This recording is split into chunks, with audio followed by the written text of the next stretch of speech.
सोना, जब मैंने तुम्हें साफ साफ लफ्जों में बता दिया था कि अगर किसी ने शोर और गुल किया तो खड़े खड़े निकाल दूंगी, फिर इतने जोर जोर से गाना क्यों हो रहा था? चांदी, जब तुम्हें पता चल गया था कि मुझे इस किस्म की बातें पसंद नहीं, तो फिर ये बदतमीजी क्यों हुई? सारा कसूर मेरा है बेगम साहब जी। मैं समझी थी हमें नौकरी मिल गई। चांदी का कोई कसूर नहीं, इसे गाने के लिए मैंने कहा था।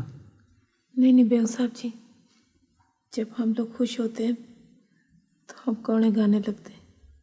हमें यूं लगा था जैसे हमारा कर्जा उतर गया हो। जब हमारा कर्जा उतर जाएगा बेगम साहब जी, तो हम कितने खुश होंगे, आप इसका अंदाज़ा नहीं लगा सकते। फिर हमें नौकरी की भी लोड़ नहीं रहेगी। फिर हम अपने पिंड वापस चले जाएंगे। बेगम साहब जी, गलती मेरी है, अब मुझे नौकरी से निकाल दें।